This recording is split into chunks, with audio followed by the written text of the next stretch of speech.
Welcome to B2B with Randy and Craig, where we speak to local entrepreneurs and learn about their journey.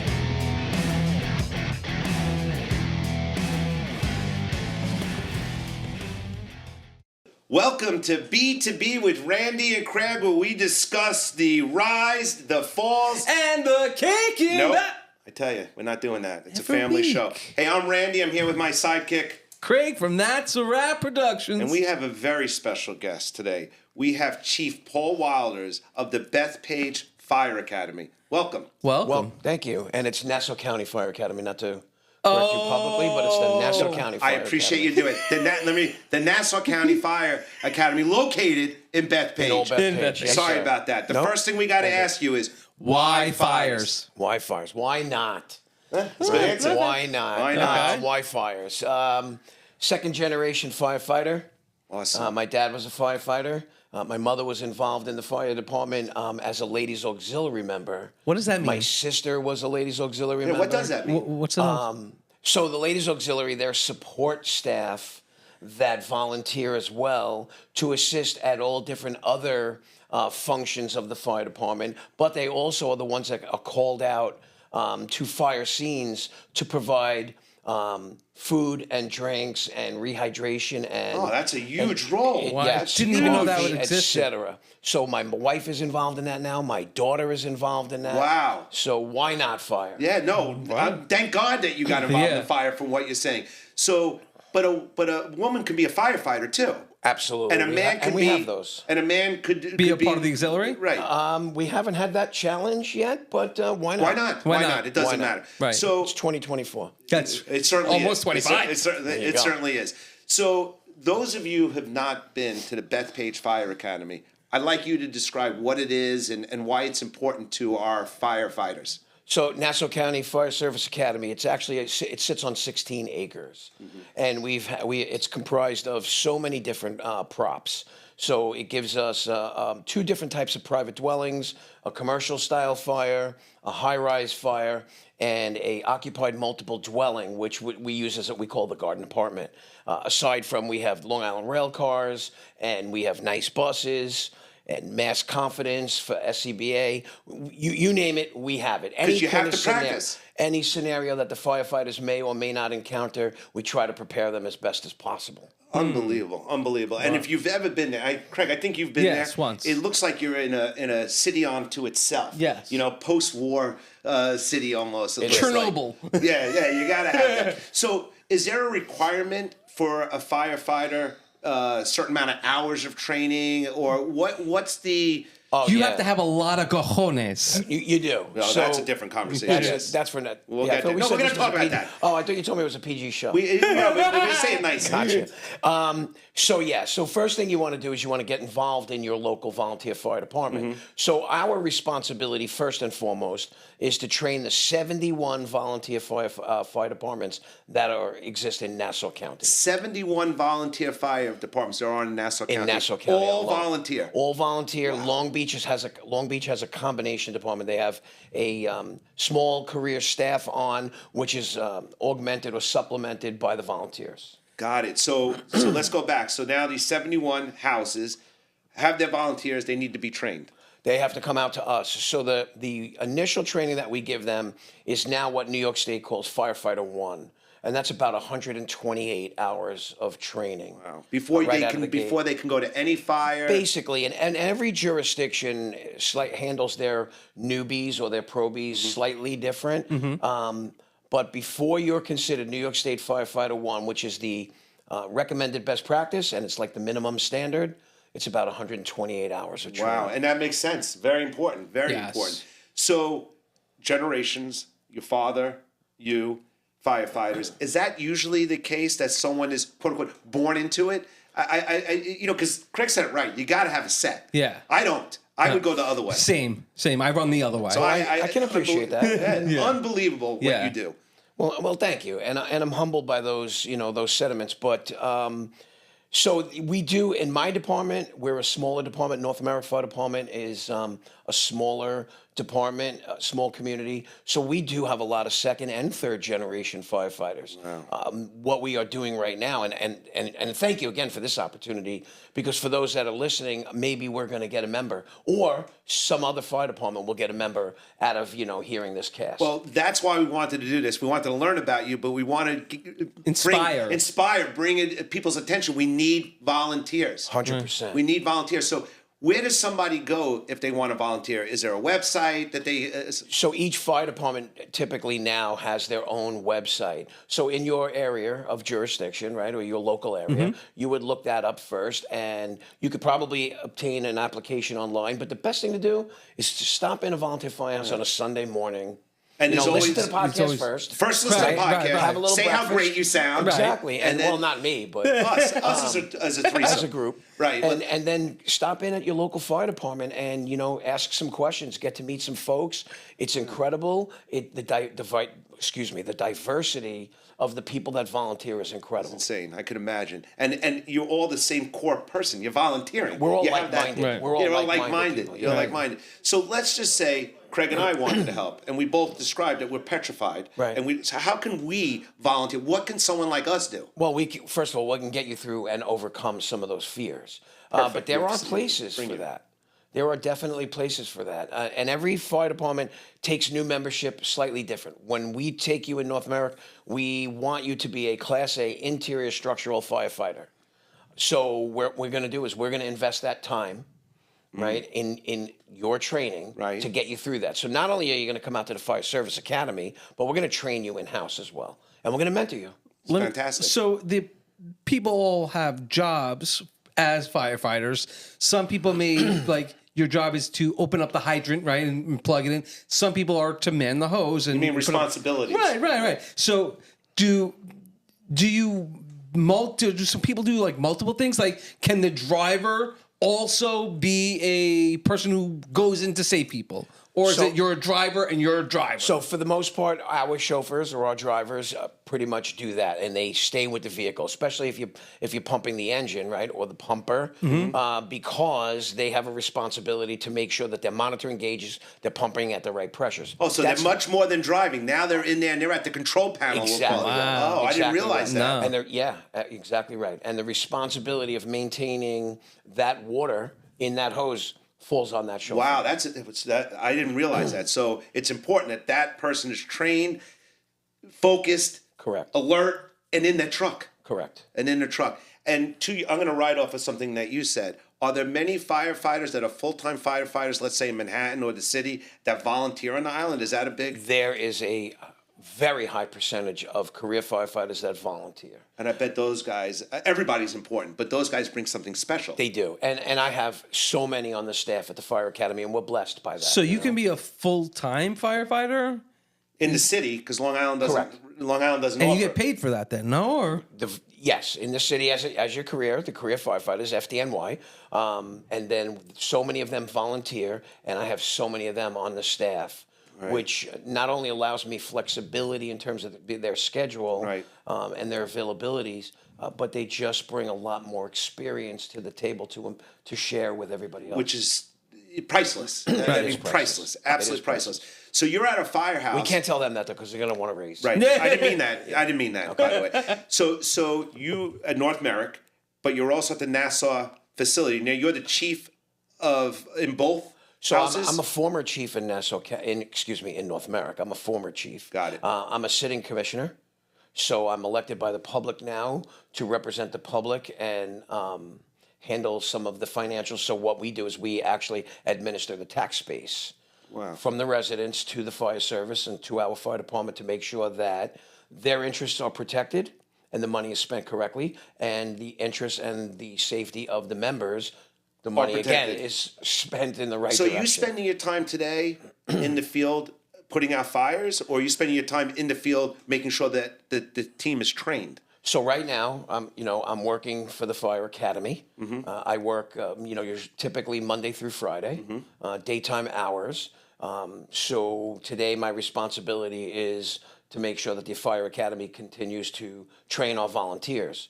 That's not to say if something happens in North Merrick, an hour from now, you know, That you and have if to- it's you'll go. of that, you know, magnitude that I might actually leave work, or at night, I'm certainly still running calls. Right. Got it, got so it. I got to ask my $1 million question, you know, because we haven't done $1 million question. Yeah. Are there any firehouses that actually have the fire poles anymore to slide down? Oh, that's a great question. That is It's a great question, and yeah, there are. In the There city are on still- Long Island, are they? City, but there are a couple in Long Island. I want to say Freeport, Hose 4, I believe, on Sunrise Highway, if not others, but We're gonna. I kind of want to go. Exactly.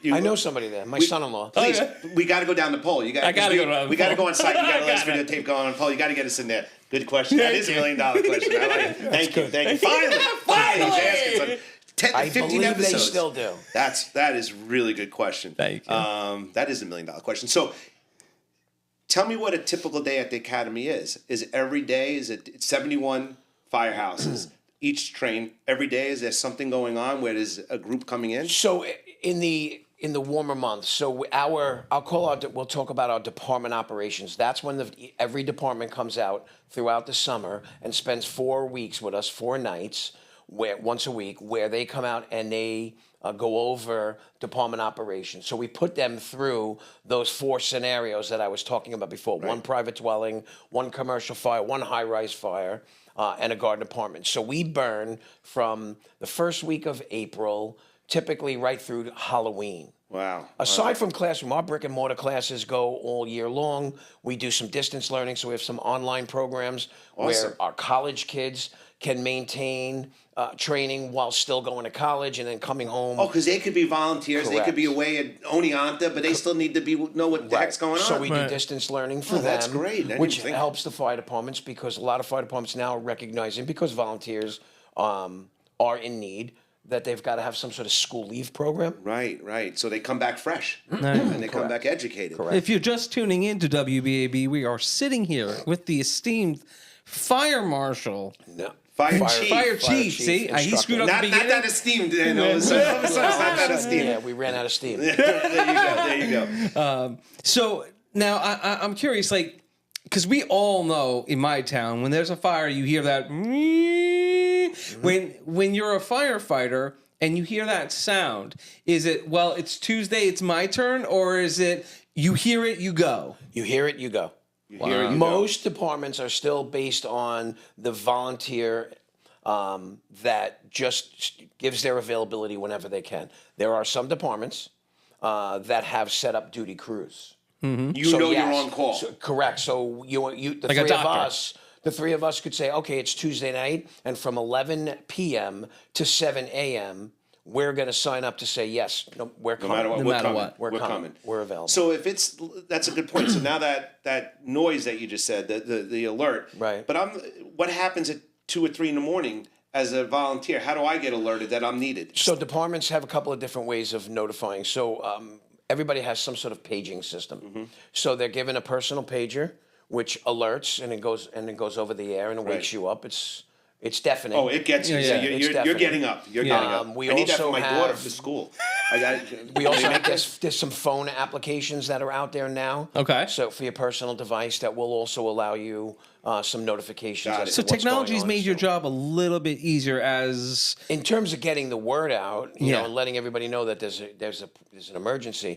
You'll hear less and less sirens in towns because of all now of The notifications. technology. We don't have I to was just realizing, like, utilize those 1 o'clock, sirens. 2 o'clock in the morning, I'm not hearing that No, sound. you're not going to. Is there a cutoff, like 10 o'clock? It's quiet time. We actually in North America we utilize. I think we use the 8 or not. I think it's 8 p.m. And, 8 p.m. and that's cutoff. the end of the sirens. And we're in a residential area, so it's just nice to the residents course. too that this thing isn't blowing while they're trying to Constantly. put their 3-year-old. Right. Yeah. And it screws everything up. Exactly. Right. And listen, at the end of the day, we're out there trying to provide a service, so they may have to suck it up once in a Yeah, while. I get it. but- Look, you're saving lives. Correct. You're saving lives. But we try to be as courteous as possible. So I think one of the first times I met you is a few years ago. You invited me down to my company down to the Bethpage facility, and we went for a tree burning, Christmas tree burning. Yes. 'Tis the season. Right. And I don't know if you've ever seen a Christmas tree burning. Oh, yeah. But in real life, Scary. it is scary, fast, and I remember a couple of things that you discussed, and one thing in particular stood out to me, was the quality of the furniture today, how quickly Right. it can burn and how fast and hot fires burn today. Correct. So going back to technology, has the fire department made adjustments to How to put those things out. how to put these So more? that as good as technology is for us, it also has made our job more difficult. How so? Well, because fires grow at a much more rapid rate. Mm-hmm. The production of smoke is probably 3 times more than what we call the legacy fires, which was grandma's wood furniture, Right. and cotton and things like that. Right. So the production of smoke, the production of heat, how quickly it spreads, how quickly it moves, and top that off with homes now, because of technology, right, are wrapped tighter and more energy efficient Right, it's harder to get to in. keep the heat in and the cold air out, right? So think about that while there's a fire burning inside that very same home. Smoke is not getting out. Exactly. And it's harder for And you the to get heat in. is not dissipating, and it makes it that much more difficult for us to get in. Wow. Well- I wouldn't even thought of that. What do you think the biggest misconception about your profession is these days? Television and the movies, right? Because it's not like what you see in Backdraft or Rescue Me or any of those things, and the kitchen table talk that they depict. Yeah. That's definitely us, Right. You know, the chop busting and that The sense of team building, yeah, family, yeah. but that sense of family and the camaraderie, that is 100% accurate. You brought What's up- not accurate is there is no visibility. No, you We are can't- not entering those buildings with our coats open like Bull did. Right, you right, know, right, with the right. axe and the baby in the Right. hand and Yeah. all that kind I of get it, I That's get it. not happening. You brought up a good point about movies and their misconception of your profession. Do you think there's any of them that did a good job at showcasing what your job is about? Like, Yeah, I mean, in the storyline, right? You need to understand the storyline. In terms of the response to those emergencies, it's very hard to really duplicate that, right? And paint that picture. And make it so that true people want to picture. watch it on Correct. TV, I'm sure. Right. Because it's lights out in Yeah. some cases, right? Because like I said before, can't say. all of the furnishings today and everything that we're dealing with, even what we're sitting on right now, right? It's all petroleum based. So we call it solid gasoline. It's going to go. It's going right up. so it goes. Wow. Yeah. Wow. Interesting. That's scary. And even with these new, the high-end smoke detectors and the carbon monoxide, it gets you there faster, but the fire's burning faster. How fast is a typical fire double? What's the... Well, there was they used to talk about it. It went from every 60 seconds to every 30 seconds. A fire doubles in size. Right. And we use that, but that's not as scientific anymore because fire development, fire growth is also based on the size of the compartment, how energy efficient that compartment is, what is burning, what ventilation is available for that fire, right? Because just like you and I, it needs no air. less than 18% oxygen to Right, burn, right? right. So, there is no real hard and fast number. If you want to use anywhere between 60 and 30 seconds, a fire doubles. That's in scary, size. though. Yeah. That's very scary. So we just witnessed on Long Island this drought. Right. How did that affect everything? I mean, I was hearing a lot of notification. Don't throw your cigarettes out. I mean, I don't smoke, but there was brush fires and everything. There were a lot of brush fires going on. And Are you guys that's trained how- for that? I mean, that's not typical. So That's that's, not a house. not our typical. If there's a weakness in the service here in Nassau County, it's that because it's not a common thing for us. So is that something with the weather? Because we talk about this a lot. The weather system on Long Island, New York, crazy. is changing.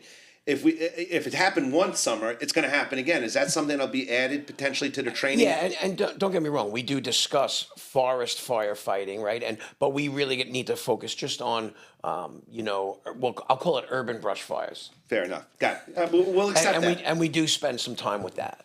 So we're coming close to an end, but there's a couple of things I really want to get into. How do we support the training academy? I know that, look, it takes money. So can someone sponsor anything? What can someone who has a business out there do to help? Actually, it's something that I'm trying to work on right now a little bit more. But yes, sponsorships are more than welcome. So we have a sponsorship board that's on our property right outside our classroom building, which is old and it actually needs refurbishing. But the names on there are not. Most of them are not sponsors anymore. So what I'm looking for is some fresh blood, some fresh sponsorship, some partnerships right? Some collaboration from the businesses out business there world. to help us develop different programs and props. Well, I think that is so important. I can tell you at Egress Pros, we donated to the did. Nassau and Suffolk Fire Academy's training systems for two reasons. We want to ensure safety of our first responders, and after we were installing, we said to ourselves, I hope they know what they're looking at when they approach it. But they need more props like this. That's correct. Not companies can't just donate. So giving to the fire department could save your life. It could save your neighbor's life. It could save the house. It could save, very important. So Absolutely. Chief, first and foremost, I can't thank you Yeah, enough for thank you coming so in much. and explaining to us what it's like to walk in your shoes. Well, I appreciate this. And, lately, I love the spin right now because the volunteer fire service is getting some good press. And I'm happy about that. And I appreciate people like you that look at us and say, hey, we need to know a little bit more about that and share that with our listeners. So thank you. Yeah, no, for the you know what? opportunity. That's true. And firemen are people. Yes. He's your neighbor. I mean, Yes. for God's sakes, Exactly. let's help the fire department. Let's save lives. Let's keep Long Island strong. And if I might, I know we're running short, but Go ahead. that's one of the most unique things about being a volunteer firefighter, right? When you're a career firefighter or any other job, you get to leave your job at work. Mm-hmm. We work in the very same place we live. Right. You're never out. Amazing. You're a volunteer. You're always working. Right. It's really what it is. Excellent. Go to your local fire department. Stop in on a Sunday morning. Introduce yourself. Learn how you can help. Learn how you can volunteer. Craig is going to say some words right now. He does this every show. Get ready. So from B to B with Randy and Craig, that's a wrap. And that's that.